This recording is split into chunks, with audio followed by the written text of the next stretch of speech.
أعوذ بالله السميع العليم من الشيطان الرجيم بسم الله الرحمن الرحيم إن الصلاة كانت على المؤمنين كتابا موقوتا وقال النبي صلى الله عليه وسلم بني الإسلام على خمس شهادة أن لا إله إلا الله وأن محمدا عبده ورسوله وإقام الصلاة وإيتاء الزكاة وصوم رمضان وحج بيت الله من استطاع إليه سبيلا۔ تمام تعریفیں ہر قسم کی بزرگی، ہر قسم کی کبریائی، ہر قسم کی تعریف و توصیف کے کلمات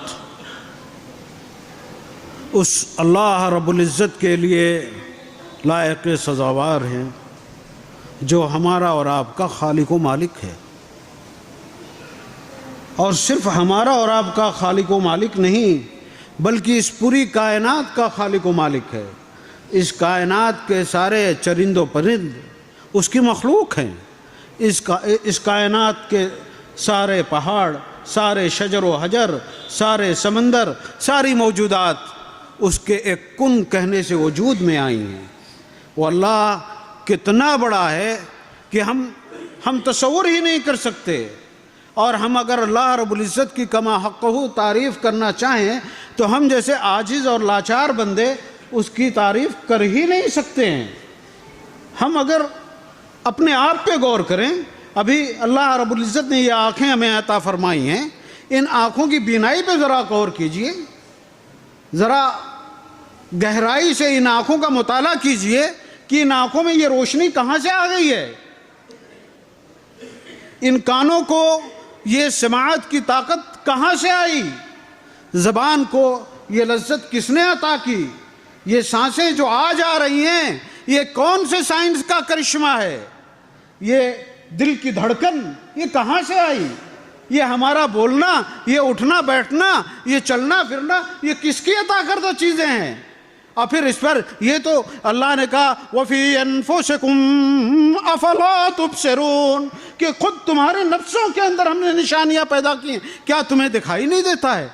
أَفَلَا تُبْصِرُونَ کیا تمہیں غور نہیں کرتے، کیا تمہیں نظر نہیں آتا؟ اور پھر یہ تو ہماری باتیں ہیں، ذرا سورج کو دیکھیے، ذرا چاند کو دیکھیے، ذرا پہاڑوں کو دیکھیے، ذرا جنگلات کو دیکھیے، ذرا سمندروں کو دیکھیے، ذرا ان میں رہنے والے دیگر مخلوقات کو دیکھیے، یہ کس کی پیدا کرتے ہیں میرے بھائیو؟ اس رب العالمین کی تعریف اگر ہم جیسے عاجز بندے کرنا، خود اللہ رب العزت کا فرمان اللہ تعالیٰ قرآن مجید میں فرماتے ہیں، وہ تمام حضرات جن کو اللہ رب العزت نے آج سورہ کہف پڑھنے کی توفیق عطا کی ہوگی، سورہ کہف کی آخری آیتوں میں دیکھیں اللہ فرماتے ہیں قُلْ لَوْ كَانَ الْبَحْرُ مِدَادًا لِكَلِمَاتِ رَبِّي لَنَفِدَ الْبَحْرُ قَبْلَ أَن تَنْفَدَ كَلِمَاتُ رَبِّي وَلَوْ جِئْنَا بِمِثْلِهِ مَدَدًا کہ اگر اس روئے زمین کے سارے سمندر کو روشنائی بنا دیا جائے اور اس روشنائی سے اللہ رب العزت کی تعریف و توصیف لکھنی شروع کی جائے تو یہ روشنائی ختم ہو جائے گی، اللہ کی تعریف ختم نہیں ہوگی۔ یہ ایک پن، اس میں کتنی روشنائی ہوگی میرے بھائیوں؟ 1 ملی۔ اگر اس سے ہم لکھنا شروع کریں تو صفحات کے صفحات لکھنا مکمل ہو جائیں گے، لیکن یہ 1 ملی کی بات اللہ نہیں کہتے ہیں۔ یہ دھلیا شہر کے باہر ایک چھوٹا سا ڈیم ہے، اس ڈیم کا جو پانی ہے آپ ذرا تصور کیجئے، میں اس لیے مثال دے رہا ہوں کہ آپ میں سے بہتوں نے دیکھا ہوگا، اس ڈیم کے پانی کو اگر روشنائی بنا کر لکھنا شروع کریں تو کیا کچھ لکھ ڈالیں گے۔ اور صرف اس ڈیم کی بات اللہ نہیں کر رہے ہیں، یہ بمبئی میں موجود بحر عرب کی بات اللہ نہیں کر رہے ہیں، بحر ہند کی بات اللہ نہیں کر رہے ہیں، اللہ کر رہے ہیں سارے سمندروں کو اگر روشنائی بنا کر لکھا جائے تو یہ روشنائی خشک پڑ جائے گی۔ وَلَوْ جِئْنَا بِمِثْلِهِ مَدَدًا اس جیسے اور سمندر پیدا کریں تب بھی اللہ کے تعریف کما حقہ ہو نہیں سکتی ہے۔ سمجھا آپ نے؟ جب لا الہ الا اللہ کہہ کے ایمان کا اقرار کیا تو کس ذات پر ایمان لائے ہیں میرے بھائیو؟ ذرا تصور کیجئے کس کے بندے ہیں، ذرا تصور کیجئے کس کے بندے ہیں۔ اس اللہ رب العزت نے اپنے قرآن مجید میں یہ ہدایت فرمائی ہے کہ ان الصلاۃ کانت علی المؤمنین کتابا موقوتا، کہ نماز مسلمانوں پر وقت کی پابندی کے ساتھ فرض کی گئی ہے، وقت کی پابندی کے ساتھ۔ اور اللہ کے رسول صلی اللہ علیہ وسلم ہزاروں لاکھوں کروڑوں درود و سلام نازل ہو، جنہوں نے شریعت مطہرہ کو ہم تک پہنچایا ہے، من وعن پہنچایا ہے، جیسا اللہ رب العزت نے حکم دیا، جس طریقے سے آپ کی ذات اقدس پہ شریعت نازل ہوئی، ایک ایک حرف کو ہم تک پہنچایا۔ اللہم صلی علی محمد وعلی آل محمد کما صلیت علی ابراہیم وعلی آل ابراہیم انک حمید مجید۔ اللہم بارک علی محمد وعلی آل محمد کما بارکت علی ابراہیم وعلی آل ابراہیم انک حمید مجید۔ میرے بھائیو، جس رسول پر ہم ایمان لائے ہیں، اس رسول کا فرمان میں آپ کو بتا دوں واضح لفظوں میں، بنی الاسلام علی خمس، بنی الاسلام علی خمس، شہادت ان لا الہ الا اللہ۔ اسلام کی بنیاد 5 چیزوں پر رکھی گئی ہے، 5 چیزوں پر۔ جس طرح اس عمارت کی بنیاد ان ستونوں پر ہے، اگر یہ ستون ہٹا دیے جائیں تو عمارت گر جائے گی، ویسے ہی اسلام کی عمارت 5 بنیادوں پر قائم ہے، 5 ستونوں پر ہے۔ اگر اس میں سے کوئی ستون ہٹ گیا تو عمارت گر جائے گی۔ اور اس میں سے دوسرا سب سے اہم ستون جو آپ نے فرمایا وہ ہے کہ نماز کا قائم کرنا، اقام الصلاۃ۔ آئیے آج ہم جائزہ لیں کہ ہمارے یہاں، ہمارے گھروں میں، ہمارے محلوں میں، ہمارے شہر میں، ہم جو اپنے آپ کو مسلمان کہتے ہیں، کیا اسلام کا یہ دوسرا بنیادی ستون ہمارے گھروں میں موجود ہے؟ اگر نہیں ہے تو ذرا جائزہ لیجئے۔ اس وقت امت مسلمہ جن حالات سے گزر رہی ہے، وہ امت جسے اللہ رب العزت نے دنیا کی سیادت و قیادت کے لیے پیدا کیا تھا، جن حالات سے گزر رہی ہے، یہاں بیٹھے ہوئے بہت سارے حضرات، ہمارے صابر بھائی بیٹھے ہوئے ہیں، یہاں کتنے حضرات ایسے جن کی دنیا پر نظر ہے، جو جانتے ہیں کہ دنیا میں مسلمان کن حالات سے گزر رہے ہیں۔ وہ قوم ہے جسے اللہ رب العزت نے مخاطب کر کے کہا تھا کہ کنتم خیر امت اخرجت للناس تأمرون بالمعروف وتنہون عن المنکر، کہ تم دنیا کی بہترین امت ہو۔ کنتم خیر امت، کیا ہم دنیا کی بہترین امت ہیں؟ دنیا جانے دیجئے، آپ اس شہر کی بات کیجئے، کیا دھلیا شہر کے بہترین لوگوں میں آپ کا شمار ہوتا ہے؟ کیا دھلیا شہر کے کسی بھی ایسے انتظامی امور میں آپ کی کوئی حیثیت باقی ہے؟ اب تو نوبت یہاں تک جا پہنچی ہے کہ آپ اگر کسی اچھی جگہ پہ گھر لینا چاہتے ہوں تو وہاں کا پڑوس آپ کو گھر لینے سے منع کر دیتا ہے۔ پستی کا کوئی حد سے گزر نہ دیکھے۔ وہ قوم جسے اللہ رب العزت نے دنیا کی قیادت و سیادت کے لیے پیدا کیا تھا، وہ آج یہاں جا پہنچی ہے۔ وجہ کیا ہے؟ وہ معزز تھے زمانے میں مسلمان ہو کر، اور ہم خوار ہوئے تارک قرآن ہو کر۔ ہم نے دین کو سمجھا ہی نہیں، ہم نے دین کو جانا ہی نہیں، ہم نے دین کو پہچانا ہی نہیں۔ ہم مسلمان گھر میں پیدا ہوئے، ہم اپنے آپ کو مسلمان سمجھنے لگے۔ ہم نے سمجھ لیا کہ عبداللہ، عبدالرشید، عبدالرحمن، ارشد، مختار اور فلاں نام لگنے سے لوگ مسلمان ہو جاتے ہیں۔ ہم نے جمعہ کو کرتا پاجامہ پہننے کو معلوم نہیں کہاں سے اسلامی شعار سمجھ لیا کرتا پاجامہ پہن لیں گے تو ہم مسلمان۔ نہیں میرے بھائیو، اس دھوکے میں نہیں رہنا۔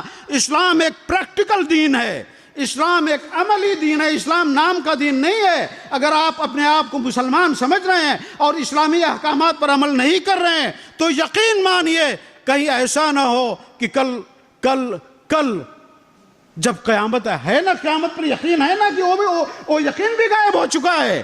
کل جب آنکھیں بند ہو جائیں گی، تو سب سے پہلا سوال جو کیا جائے گا وہ اسی نماز کے تعلق سے کیا جائے گا. روز محشر کی جاں گداز بود اولی پرشش نماز بود. جب قیامت قائم ہوگی تو پہلا سوال نماز کے بارے میں کیا جائے گا. کہاں ہیں ہماری وہ نمازیں؟ اہل جنت جہنم کی طرف دیکھ کر سوال کر گئے، ما سلککم فی سقر قالوا لم نک من المصلین. ارے بھائی حاجی صاحب کیا بات ہے، آپ تو عمرے میں گئے تھے، یہ جہنم میں کہاں دکھ رہے ہیں؟ آپ تو بڑی قربانیاں کر رہے تھے، بڑے کتنے زیادہ جانور ذبح کرتے تھے، یہ یہاں کہاں سے؟ کہا لم نک من المصلین. نماز نہیں پڑھتے تھے بھیا، نماز نہیں پڑھتے تھے. یہ بات میں نہیں کہہ رہا ہوں، میری اپنی بات نہیں ہے. اگر قرآن سے تعلق ہے، اگر قرآن کو کتاب ہدایت آپ سمجھتے ہیں، اگر قرآن کو اللہ کا فرمان سمجھتے ہیں تو قرآن اٹھا لیجئے، دیکھ لیجئے یہ آیت موجود. قالوا ما سلککم فی سقر قالوا لم نک من المصلین. ارے بھائی کس چیز نے ما سلککم فی سقر، یہ جہنم میں کیا چیز آپ کو لے کے آ گئی؟ لم نک من المصلین، ہم نماز نہیں پڑھ رہے تھے. غور کیجئے ذرا. اگر مجمع سے یہ سوال کیا جائے کہ اللہ رب العزت سے محبت ہے تو میرا خیال ہے کہ ایک لاشعور بچہ بھی ہاں کہہ دے گا کہ ہاں ہے. بڑے اور باشعور حضرات تو بہت نعرہ لگا کے کہیں گے. لیکن ذرا غور کیجئے کہ کیا یہ محبت سچی ہے؟ محبت اگر سچی ہوتی، اگر اس محبت میں ذرا کھوٹ نہیں ہوتی تو یقیناً آپ اپنے محبوب کے کلام کو سمجھنے کی کوشش کرتے. یہ کون سی محبت کا فلسفہ ہے؟ یہ کبھی ایسی محبت سنی ہے کہ محبوب کچھ کہنا چاہ رہا ہو اور جو محبت کر رہا ہے وہ اسے سننا بھی نہیں چاہتا، اسے سمجھنا ہی؟ اس کو محبت کہتے ہیں؟ اسے محبت کہیں گے میرے بھائیوں؟ ہم محبت کے دعوے دار ہیں، ہم اللہ سے محبت کرتے ہیں، ہم اللہ کے کلام کو چھوتے بھی نہیں ہیں. کہاں کی محبت ہے میرے؟ کس کو دھوکہ دے رہے ہیں؟ کس کو دھوکہ دے رہے ہیں میرے بھائیوں؟ اگر اس یہ قرآن کریم صرف تلاوت کے لیے نازل ہوئی ہے، یہ کتاب بیٹھ کے پڑھنے کے لیے نہیں، اس دھوکے میں مت رہیے. گو کہ اس کتاب کو پڑھنے سے اللہ تعالیٰ ایک ایک حرف کے بدلے میں 10 نیکیاں دیتے ہیں. اور جو شخص، اس کتاب کی عظمت یہ ہے کہ اگر جو شخص اس کو اٹک کر کے پڑھتا ہے تو اسے دوہرا اجر ملتا ہے. لیکن سوال یہ ہے کہ یہ کتاب کیا تلاوت کے لیے نازل ہوئی تھی؟ میرے بھائیوں یہ جان لیجئے کہ یہ کتاب محض تلاوت کے لیے نازل نہیں ہوئی ہے. یہ کتاب ضابطۂ حیات ہے، ایک مسلمان کی زندگی کا مینول ہے. زندگی اتنی بڑی زندگی، 60 سال 70 سال 80 سال 90 سال کی جو زندگی ہے، اس پوری زندگی کو کیسے آپریٹ کیا جائے، کیسے اس زندگی کو جیا جائے، کیسے ہماری صبح و شام ہو، کیسے ہمارے اعمال و افعال ہوں، کیسے ہم گھر کے اندر ہوں، کیسے ہم تجارت کے اندر ہوں، کیسے ہم بازاروں کے اندر ہوں، کیسے ہم اپنے بیوی بچوں کے ساتھ رہیں، کیسے ہم دوست و احباب کے ساتھ رہیں، کیسے معاشرہ اور سوسائٹی میں رہیں، ہر چیز کو اس قرآن نے کھول کر بیان کر دیا ہے. لیکن افسوس مسلمانوں نے اس قرآن سے اپنے رشتے کو ایسا توڑا کہ اکثریت مسلمانوں کی، ہندوستان میں بتایا جاتا ہے کہ کم و بیش 300 ملین مسلمان رہتے ہیں. اگر یہ 300 ملین مسلمان محض قرآن کو جانتے رہتے تو معلوم نہیں کتنا بڑا، کتنا خوبصورت، کتنا اچھا یہ ملک جنت نشان بن جاتا. یہ ملک اگر مسلمان، میں بہت واضح لفظوں میں کہہ رہا ہوں، اگر مسلمان واقعی مسلمان ہوتا تو یہ ملک جنت نشان. 300 ملین کی تعداد کوئی کم تعداد نہیں ہوتی. یہ لوگ آپ کے پڑوس، آج جب آپ کو اپنے پڑوس میں رکھنے کو تیار نہیں ہے. میں آپ کو تاریخ کا ایک واقعہ بتا دوں. ایک یہودی اپنا مکان بیچ رہا تھا، محلے میں مکان کی قیمت 5 لاکھ روپے کا مارکیٹ تھا، مارکیٹ ویلو 5 لاکھ روپے تھی. وہ یہودی 25 لاکھ روپے مانگ رہا تھا. کہا بھئی یہ 5 لاکھ کا مارکیٹ چل رہا ہے، یہ آپ 25 لاکھ کا مانگ رہے ہیں؟ کہا بالکل صحیح کہا، مارکیٹ 5 لاکھ کا ہے، 20 لاکھ روپیہ ایکسٹرا میں پڑوس کا مانگ رہا ہوں. میرے پڑوس میں عبداللہ ابن مبارک رہتے ہیں. کل آپ کے پڑوس کی یہ قیمت ہوا کرتی تھی. اگر آپ مسلمان رہیں تو یہ دنیا کا کونا کونا شجر و حجر جھک کر آپ کو سلام کریں گے. دنیا میں بسنے والی ہر قوم، بمبئی میں پرانا ایک 30-40 سال پہلے کے واقعات کو آپ ذرا بزرگوں سے پوچھئے کہ گجراتی عورتیں ٹیکسیوں میں سوار ہونے سے قبل دیکھا کرتی کہ ڈرائیور مسلمان ہے کہ نہیں ہے. اگر مسلمان ہے تو سوار ہو جاتی تھی. ان کو یہ یقین تھا کہ ہم مامون و محفوظ رہیں گے. آج ہم کہاں گئے؟ آج ہماری حیثیت کیا ہوئی میرے بھائیوں؟ اور کیوں ایسی ہوئی؟ کیوں ایسی حیثیت ہوئی؟ اس لیے کہ دین کی بنیادی چیزیں جو ہیں اس سے ہم بہت دور ہو گئے. اس سے ہم نے اپنے آپ کو بہت دور کر لیا ہے. ہم یہیں پر ہم توحید کی دعوے داری کرتے ہیں، ہم لا الہ الا اللہ اور محمد رسول اللہ کا یہ کہہ کر ایمان یہ اقرار کرتے ہیں کہ ہم اللہ کی وحدانیت پر ایمان لائے، لیکن زبان سے گر کیا توحید کا دعویٰ تو کیا حاصل؟ بنایا ہے بت پندار کو اپنا خدا تو نے. کیا یہ حقیقت نہیں ہے کہ صبح فجر کے وقت جب مؤذن اذان دیتا رہتا ہے اور حی علی الصلاۃ اور حی علی الفلاح کا وہ نغمہ لاہوتی اس شہر کی فضاؤں میں گونجتا ہے، اسی وقت ایک شیطان آ کر تھپکتا ہے ہمیں کہ ابھی سو جا، ابھی سو جا. اس مجمع میں کتنے ایسے لوگ ہوں گے، کتنے ایسے لوگوں کے گھروں میں کتنے ایسے افراد ہوں گے جو اللہ رب العزت کی اس آواز پر حی علی الصلاۃ اور حی علی الفلاح کی آواز کو درگزر کر کے اس شیطان لعین کے تھپکنے پر نیند کی آغوش میں چلے جاتے ہوں گے. کس پر ایمان لائیں؟ اللہ پر یا پھر اس شیطان لعین پر؟ ذرا جائزہ لیجیے کہ ادھر ادھر کی بات میں نہیں کرتا ہوں. ہر آدمی اپنے نفس کا جائزہ لے، اپنے گھر کا جائزہ لے. گھروں کی صورتحال کیا ہے؟ ہم میں سے جو حضرات لاٹھی ٹیکتے ہوئے فجر میں یہاں کھڑے آ جاتے ہیں، ان کے گھروں میں ان کے جوان بچے، ان کی عورتیں، ان کی بچیاں، ان کے گھر کے سارے افراد جن پر نماز فرض ہے نیند کی میٹھی آغوش میں پڑے ہوئے رہتے ہیں، اور وہ شخص نماز کے لیے آ جاتا ہے. اس لیے آتا ہے. حالانکہ اگر اس سے روک کر پوچھا جائے کیا بھائی گھر والوں سے محبت ہے کہ نہیں ہے، تو کبھی نہیں کہے گا کہ نہیں مجھے محبت نہیں، مرنے دو کم وقتوں کو.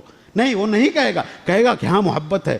اگر یقین اور ایمان نہیں ہے تو اس بات پر نہیں ہے کہ قرآن مجید میں جو اللہ رب العزت نے فرمایا ہے، احادیث رسول میں جو اللہ کے رسول صلی اللہ علیہ وسلم نے فرمایا ہے کہ الا کلکم راعٍ وکلکم مسئول عن رعیتہ، تم میں سے ہر ایک شخص ذمہ دار ہے اور ہر ایک شخص سے اس کی ذمہ داری کے بابت پوچھا جائے گا.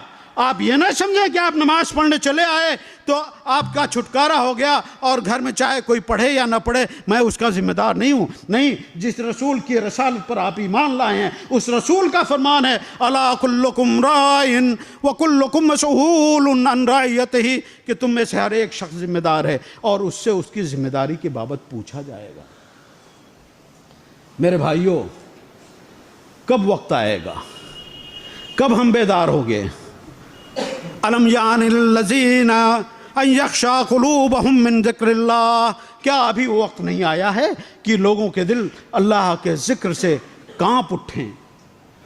کیا ہمیں یہ احساس نہیں ہو رہا ہے کہ ہم سے کل پوچھا جائے گا رسول کی رسالت پر؟ میں اگر پوچھوں کہ محبت ہے رسول سے، تو اگر ہماری محبت عجیب قسم کا لبادہ اوڑھے رہتی ہے. اگر فرانس میں کچھ اللہ کے رسول صلی اللہ علیہ وسلم کی ذات اقدس پر کچھ لکھا جاتا ہے، کچھ غلط لکھا جاتا ہے، تو ہم یہاں کھڑے ہو کر جلوس نکالنے لگتے ہیں، پورے بائیکاٹ کرنے لگتے ہیں. لیکن روزمرہ کی زندگی میں ہمارا رسول کے ساتھ کیسا تعلق ہے؟ ہم اس کی کتنی باتیں مانتے ہیں؟ ہم اس کے کتنے فرمودات پر عمل کرتے ہیں؟ ہم کتنے اس کے منع کردہ چیزوں کو قبول کرتے ہیں اور اس پر عمل کرتے ہیں؟ یہ کبھی کیا ہم ایسا کر کے اپنے رسول کی توہین نہیں کرتے؟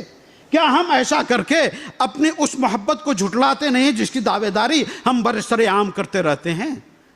میرے بھائیوں، اگر عظمت رفتہ کی واپسی چاہیے، اگر مسلمانوں کو وہی وقار واپس چاہیے جو کبھی ماضی میں ہمارے اسلاف کو حاصل تھا، تو ہماری عزت کا دار و مدار، ہمارے وقار کا دار و مدار محض اس بات پر ہے کہ ہم اپنے دین کی طرف لوٹ کر آئیں، ہم اپنے دین کی طرف لوٹ کر آئیں۔ اور دین کی طرف لوٹنے کے لیے بنیادی شرط ہے میرے بھائیوں کہ ہم قرآن مجید سے اپنے رشتے کو مضبوط کریں۔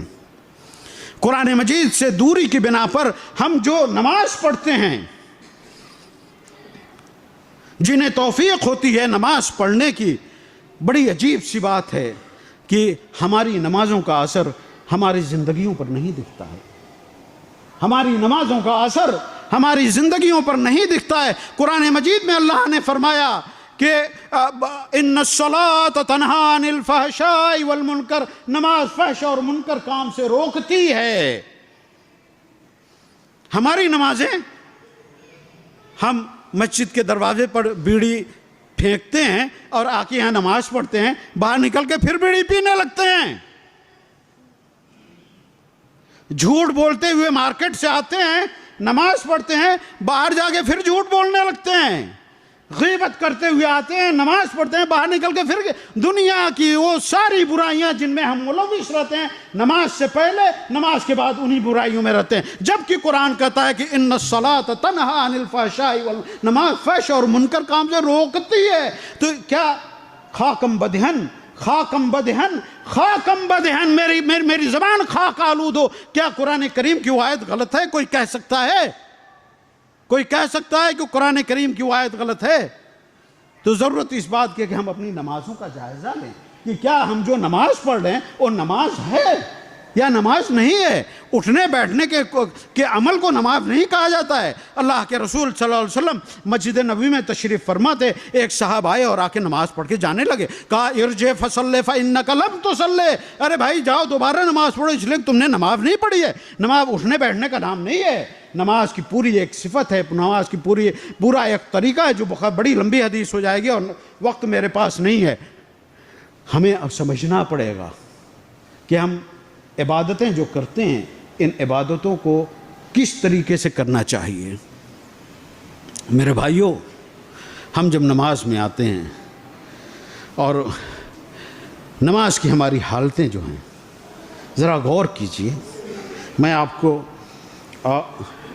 سلف میں سے مجھے نام نہیں اس وقت یاد آ رہا ہے، ایک واقعہ بتاؤں اور پھر میں کہوں گا کہ تھوڑی دیر کے لیے اپنے نمازی حضرات سے کہوں گا کہ ذرا جائزہ لیں کہ ان کی نمازوں میں اور ہماری نمازوں میں کتنا فرق رہتا ہے۔ ہمارے اسلاف میں سے غالباً حضرت علی رضی اللہ تعالیٰ عنہ، مجھے صحیح یاد نہیں آ رہا ہے، معاف کیجئے گا، انہیں پیر میں تیر لگا اور اس وقت کے اطباء نے کہا کہ اسے آپریشن کرنے کے لیے بے ہوش کرنا پڑے گا اور بے ہوشی کے لیے آپ کو کچھ مسکرات، کچھ نشہ کیے کر کے تاکہ آپ کو درد محسوس نہ ہو۔ تو کہا کہ احساس ہی کی بات ہے نا، دنیا سے احساس میرا ختم ہو جائے۔ کہا کہ ایسا کرو، میں نماز کے لیے کھڑا ہو جاتا ہوں، اللہ اکبر کہہ کہ جب میں نماز شروع کروں نکال لینا، مجھے خارجی چیزوں کا احساس نہیں ہوتا ہے۔ ہم ایک مچھر اگر کاٹ لیتا ہے نماز میں آ کے بیٹھتا ہے تو یوں کرتے ہیں نا میرے بھائیوں۔ ایک ذرا ہر دم یا تو اللہ اکبر کہا کہ ہمارا ہاتھ یا تو ناک پہ جاتا ہے یا سر پہ جاتا ہے یا کرتا صحیح کرتے ہیں یا مچھر بگاتے ہیں، ساری چیزیں حرکات میں رہتی ہیں سوائے ہمارے دل کے۔ دل جامد ہوا رہتا ہے، دل کو یہ احساس ہی نہیں ہو رہتا ہے کہ وہ کہاں کھڑا ہے، دل کو یہ احساس ہی نہیں ہوتا کہ وہ کس سے مخاطب ہے۔ جبکہ نماز کا معاملہ یہ ہے کہ بخاری کے ایک لمبی حدیث ہے، حضرت جبرائیل علیہ السلام اللہ کے رسول صلی اللہ علیہ وسلم کے پاس آئے اور ایک لمبے مکالمے کے بعد ایک آخری جو بات ہوئی کہ ومل احسان، کہ احسان کسے کہتے ہیں، تو حضرت جبرائیل علیہ السلام نے فرمایا ان تعبد اللہ کأنک تراہ فإن لم تکن تراہ فإنہ یراک، کہ تم اللہ کی عبادت ایسے کرو گویا کہ تم اللہ کو دیکھ رہے ہو، اور اگر یہ احساس نہ پیدا ہو تو کم از کم اتنا احساس ہو کہ اللہ تعالیٰ تمہیں دیکھ رہا ہے۔ ہم لوگ عجیب محبت کے دعوے دار ہیں کہ ہمیں انسانوں میں سے اگر کسی منتری جی سے ملاقات کرنا ہو تو بہت صحیح ہو کر اچھے اچھے کپڑے پہن کر اور جہاں کے اٹینشن ہو کے کھڑے ہو جاتے ہیں، اس آدمی کے سامنے جسے پیشاب پخانے کی توفیق نہیں کا علم نہیں ہوتا ہے، نہ اس کا ڈھنگ صحیح طریقے سے معلوم رہتا ہے، اور اللہ کے سامنے کھڑے ہونا ہوتا ہے تو اسی لاپرواہی کے ساتھ آ کے ہم کھڑے ہو جاتے ہیں۔ میرے بھائیوں، ایک مصلی، ایک نماز پڑھنے والا جب یہاں آ کے اللہ کے حضور کھڑا ہوتا ہے، سوچئے ذرا، میں جو بات کہنے جا رہا ہوں ذرا غور سے سنیے کہ ایک مصلی جب اللہ اکبر کہہ کے سورہ فاتحہ پڑھتا ہے، جب کہتا ہے کہ الحمدللہ رب العالمین، یہ رابطہ اس کا اللہ رب العزت سے ہو جاتا ہے، اللہ رب العزت سے اس کا رابطہ ہو جاتا ہے۔ جب بندہ الحمدللہ رب العالمین کہتا ہے تو اللہ تعالیٰ فرشتوں سے کہتے ہیں کہ میرے بندے نے میری تعریف کی، الرحمن الرحیم اثنا علی عبدی، میرا بندہ میری تعریف کر رہا ہے، میری تعریف تو ذرا سوچے، ذرا تصور کیجئے کہ کون سی ذات آپ کے بارے میں فرشتوں سے بات کر رہی ہے۔ مالک یوم الدین مجدنی ربی مجدنی عبدی، میرے بندے نے میری بزرگی بیان کی ہے۔ یہ ایک کنیکشن ہوتا ہے، اس کنیکشن کا آپ کو احساس ہے؟ نہیں احساس ہے، اس لیے کہ دین کو جس طریقے سے سیکھنا چاہیے تھا، دین کو جس طریقے سے جاننا چاہیے تھا، وہ ہم نے اس کو سمجھا ہی نہیں۔ ہم سمجھ گئے کہ ہم نے بس موٹی موٹی چیزیں سمجھ لی ہیں، ہمارا نام مسلمانوں جیسا ہو، ہمارا عقیقہ ہو جائے، ہمارا ختنہ ہو جائے، شادی ہو تو ایک مولوی صاحب بیٹھ کے نکاح پڑھا دیں، اور جمعہ کا دن آئے تو مسجد میں چلے جائیں اور بس ہم مسلمان ہو گئے۔ میرے بھائیو، اسلام اس کا نام نہیں ہے، اس دھوکے میں مت رہیے۔ میں آپ سے دستبستہ یہ گزارش کر رہا ہوں، اس دھوکے میں مت رہیے، اس دھوکے میں مت رہیے۔ اسلام مکمل، اسلام پل پل کا دین ہے، مکمل ضابطۂ حیات ہے، 24 گھنٹے میں ایک ایک سیکنڈ کا نام دین ہے۔ آپ کو کیسے سونا ہے، آپ کو کیسے کھانا ہے، آپ کو کیسے اٹھنا ہے، آپ کو کیسے بیٹھنا، حتیٰ کہ اپنی بیوی کے ساتھ مباشرت کرنا ہے کیسے کرنا ہے، تو اس کے بھی آداب اللہ نے بتائے ہیں، اس کے بھی آداب شریعت مطہرہ نے دیے ہیں۔ ہم کہاں پر پڑے ہوئے ہیں میرے بھائیوں؟ ضرورت اس بات کی ہے میرے بھائیوں کہ ہم دین کی طرف لوٹ کر آئیں۔ اگر ہم اپنی عظمت رفتہ کو واپس چاہتے ہیں تو ہم دین کی طرف لوٹ کر آئیں، اور اس کے لیے بنیادی چیز جو میں نے ابھی کہی دوبارہ دہرا رہا ہوں کہ گھروں میں قرآن مجید کو ترجمے کے ساتھ پڑھنے کا اہتمام کریں۔ ایک ایک جملہ رک رک کے توڑ کر میں نے کہا ہے تاکہ آپ کے دلوں میں یہ جملہ اترے۔ گھروں میں قرآن مجید کو ترجمے کے ساتھ پڑھنا، یہ آپ کی دینی ذمہ داری۔ دیکھیے ایک اور مسئلہ میں بتاتے چلوں، بہت مشہور ہے علماء کے درمیان یہ آیت لا تقربوا الصلاۃ وانتم سکارا، کہ نماز کے قریب مت آؤ جب تم نشے میں رہو۔ یہ اس وقت کی بات ہے جب مکے میں شراب ابھی حرام نہیں ہوئی تھی، اور اگرچہ کہ شراب کی حرمت قرآن مجید میں اور لوح محفوظ میں تھی، لیکن وقت ابھی اس کا متقاضی نہیں تھا کہ شراب کی حرمت کا حکم اتارا جائے۔ اس وقت یہ آیت اتری کہ تم نشے کی حالت میں نماز مت پڑھو۔ کیوں؟ حتی تعلموا ما تقولون، تاکہ تم جان سکو کہ نماز میں تم کیا کہہ رہے ہو۔ یہ نقطہ سمجھ رہے ہیں؟ اگر آپ نماز پڑھ لیں اور یہ احساس نہیں ہے کہ آپ کیا کہہ رہے ہیں، تو گویا آپ ایک نشے میں ڈوبے ہوئے شخص کی نماز پڑھ رہے ہیں، ایک ایسے شخص کی نماز پڑھ رہے ہیں جس کی عقل معوف ہے، جو نہیں سمجھ رہا ہے وہ کیا گفتگو کر رہا ہے، کیا کہہ رہا ہے، کیا کر رہا ہے۔ تو اگر دین کو سمجھنا ہے، دین کی بنیادوں کو سمجھنا ہے، تو جو ضابطۂ حیات اللہ رب العزت نے اپنے رسول کے ذریعے ہم تک پہنچایا ہے، اس ضابطۂ حیات سے اپنے رشتے کو جوڑنا سب سے بنیادی شرط قرار پائے گی، اور یہ وہ ضابطۂ حیات ہے میرے بھائیوں۔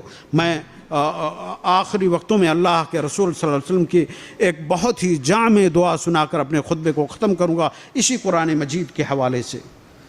قرآن مجید حضرت عائشہ رضی اللہ تعالی عنہا سے لوگوں نے دریافت کیا کہ اللہ کے رسول صلی اللہ علیہ وسلم کی زندگی کے معمولات کیا تھے، آپ کیسے تھے، آپ کے بارے میں کچھ بتائیے۔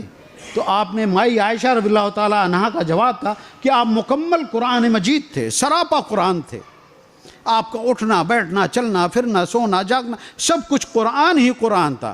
ایک ایسی ذات جو مکمل سراپا قرآن تھی، وہ اللہ رب العزت کے حضور اتنی عاجزی کے ساتھ یہ دعا کر رہی ہے قرآن کو اپنے دل کی بہار بنانے کے لیے۔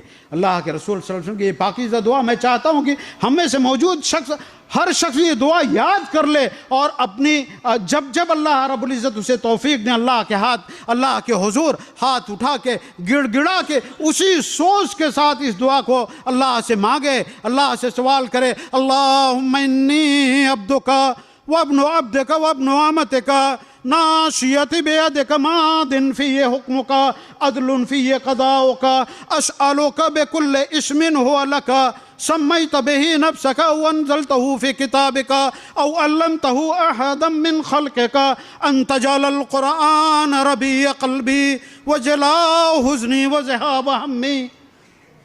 یہ اللہ قرآن کو میرے دل کی بہار بنا دے۔ یہ قرآن وہ عظیم الشان کتاب ہے میرے بھائیوں۔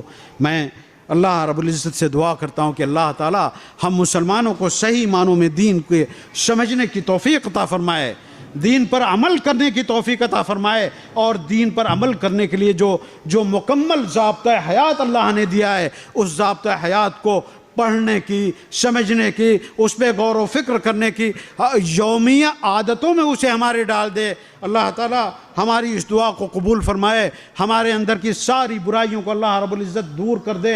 ہمارے اندر جو دین کی مخالف عادتیں ہیں، بہت ساری ایسی عادتیں ہیں جس کا ہمیں اب احساس بھی نہیں ہوتا ہے کہ اس کے بارے میں دین نے کتنی سخت باتیں کہی ہیں، ہم اس میں ملوث رکھتے ہیں۔